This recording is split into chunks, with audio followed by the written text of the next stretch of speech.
भोसरी वाली बहुत अच्छा का एक टिप दे दी का देवरवा के सुनता है भाई लोग। भौजी कितना मजा बा देवे के देवे में। अरे तोर बहन चोदो भौजी गलती से तार गाड़ी में गधा करन पेल दिनू मुत देबू तार बहन चोदो भाग यहाँ से। तो का हाल बा आज हम फिर से बात कर ले बानी बुलेट राजा के। भाई लोग आज के वीडियो बहुत खास बा लेकिन इसमें थोड़ा मजा आई तो यही से कहल चाहते हैं आप सभी को वीडियो के जल्द से के लास्ट तक बहुत मजा आई। तो वीडियो बनाने के बाद एक ही मकसद बा एक ही मकसद रहेला आप सभी को दिल से हंसाने के लिए ना किसी को दिल को ठेस पहुँचाने के लिए। तो बिना कोनो लड़ा लहसुन के आज के वीडियो स्टार्ट करते हैं।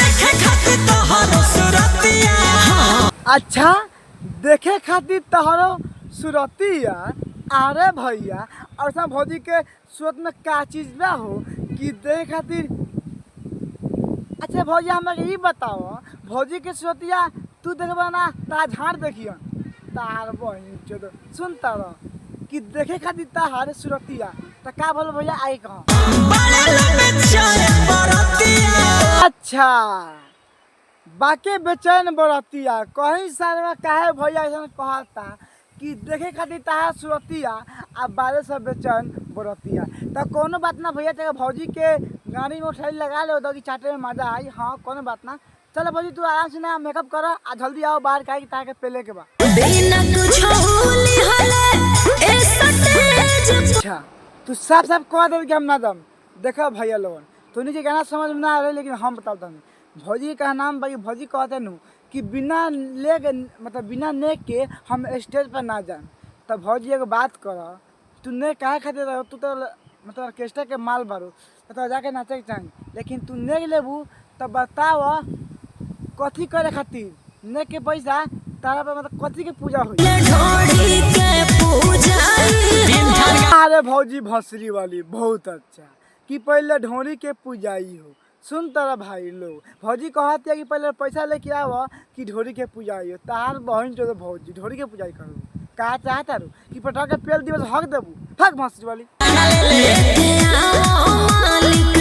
देखा भौजी तू जेके मालिक समझ आ नु ता झांट के दीवानी बा ओकरा से पैसा मत मांग ओकरा से पैसा मत मांग ओकरा से पैसा मांगबू तो बस खाली झांटे मिली काहे कि उ सार कोनो मालिक नहीं खन उ तहार साथे नचनिया बन के आयल बन भले तहार ना पता अलग के बात लेकिन उ नचनिया बन। तो पैसा के बारे में बात छोड़ा आता जहाँ तक ढोरी के पूजा बा हम दे हम 50 रुपया झांट के पूजा ना लेबू ताहार बहिन चलो मतलब कैसन बात करते यार कि पहले लेके आओ पैसा मालिक ढोरी के पूजाई हो।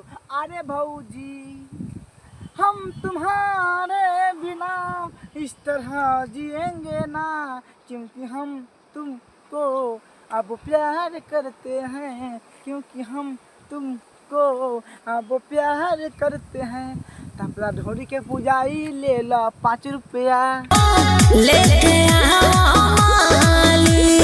अगर हाकल ना लेबू बार बार कहतारू लेके आओ मालिक के पैसा। ए भाई लोगन आ भौजी बार बार कहतिया आ मालिक के लेके आओ पैसा आ करा ढोरी के पूजाई ए संवरा करा ढोरी के पूजाई ए लइका हम तो के देखले बानी जब से आ ढोरी पमर तानी अब से जब हम तो के देखले बानी तब से आ ढोरी पमर तानी अब से दिलवा में अब अपना जगह दे दो आ ढोरी के पूजाई अब धन ले लो अरे ढोरी के पूजाई अपन धन ले लो।